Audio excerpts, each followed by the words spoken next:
Hi, all. This is Dr. Eric Fields. I'm a psychologist specializing in gambling addiction. And today I want to introduce a rating system that I've created that can let you know how vulnerable you are to compulsively gambling on any given day. And this information can be really, really helpful because not only will the rating system give you an arbitrary score, right? Um, but that is still meaningful in increasing your awareness and helping you know just how vulnerable you might be.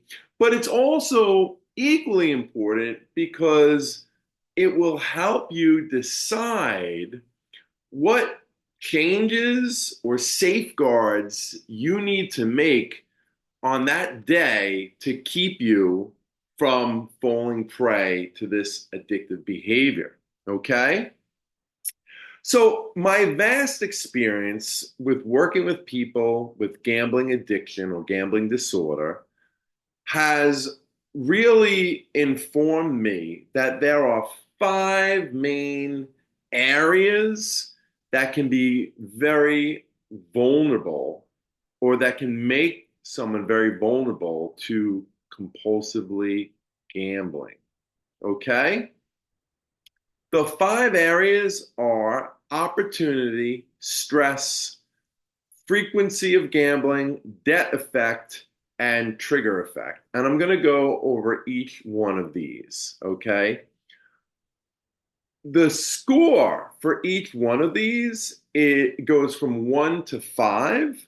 So 1 meaning that you're not very vulnerable to this particular area or component, and 5 being you're very, very vulnerable, 3 being a moderate level, and so forth and so forth. And to get the total score, what you're going to do is you're going to add each of these scores up to get the total score. And so the lowest score you could get would be a 5, right? Basically rating each one of these a 1. And the highest score that you could get would be 25.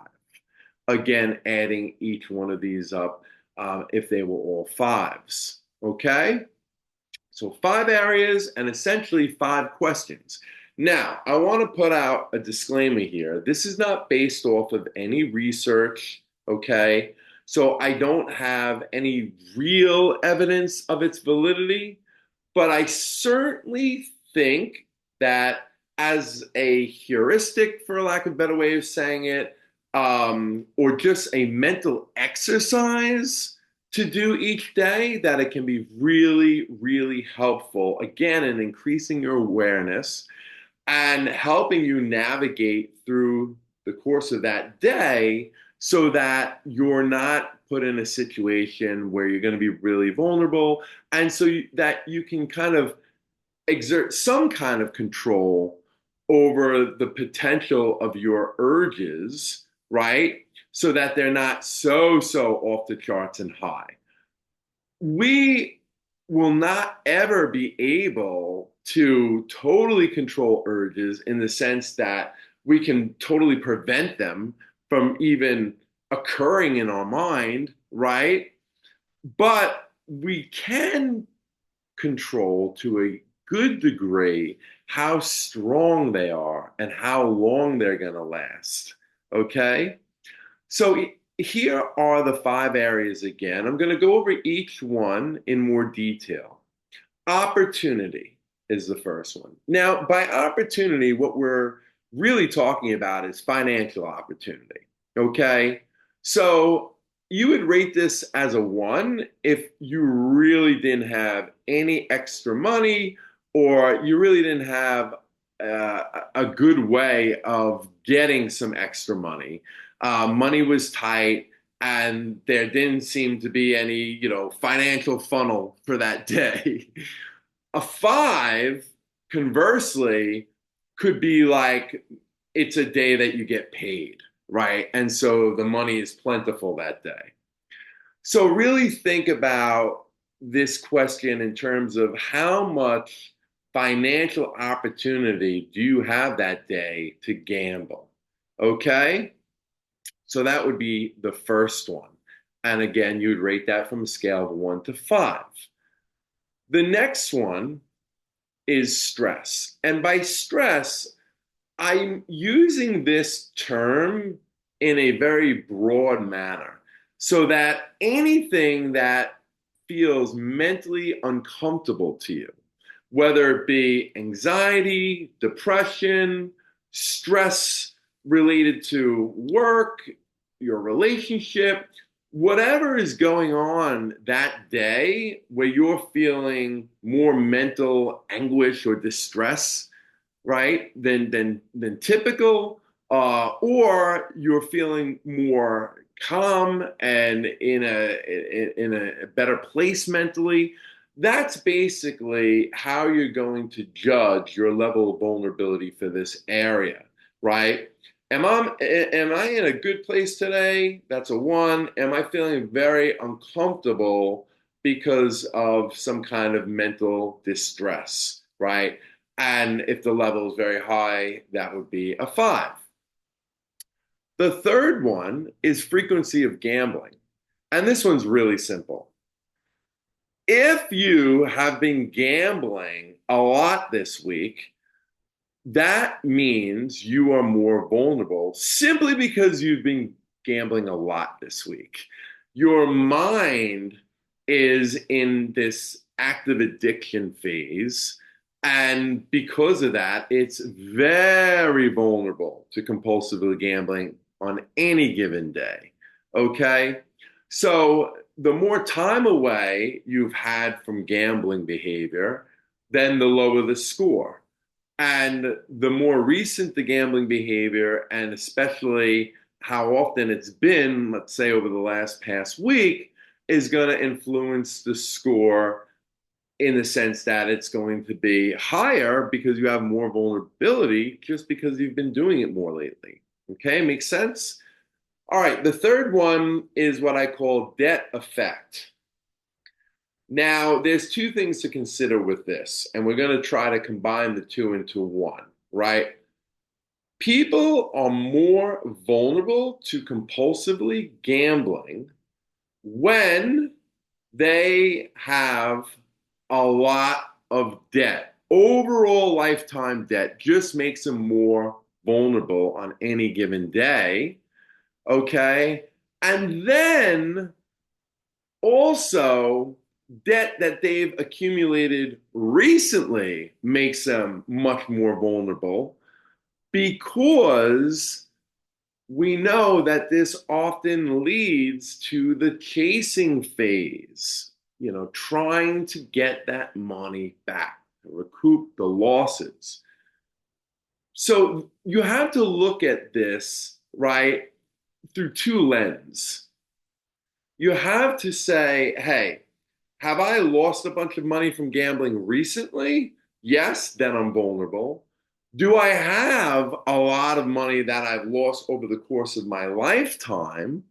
And if the answer is yes to that, trying to discern, whether or not that's feeling bothersome to you that day.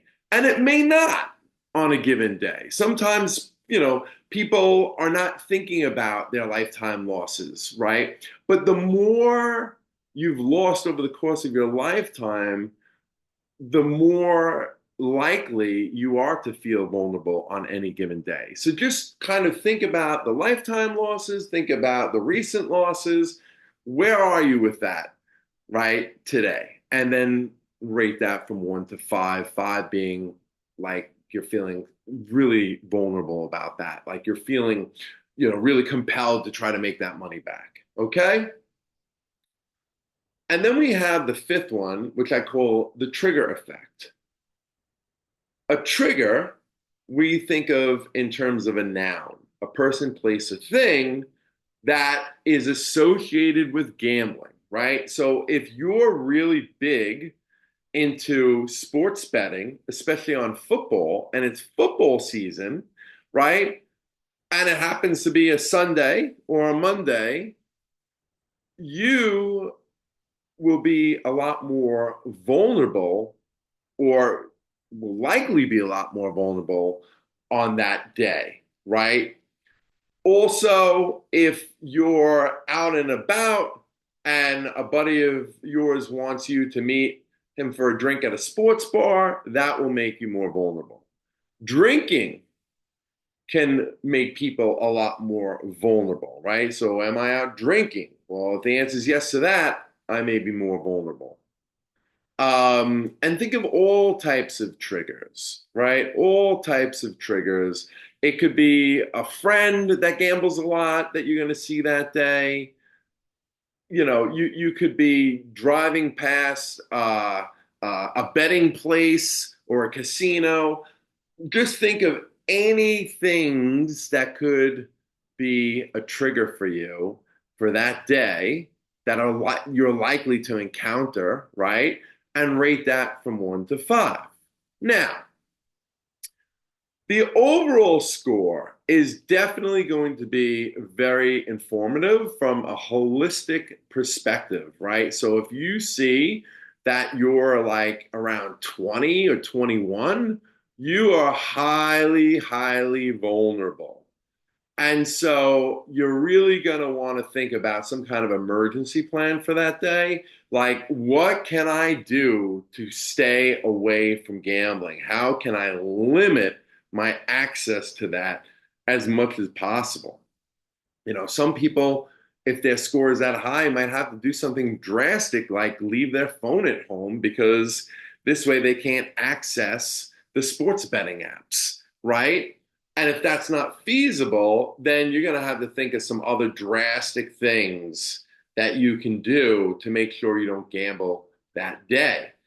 Because, that vulnerability score doesn't just say you're likely to gamble today, it also says you're likely to gamble recklessly today. And that's the biggest issue, of course, right?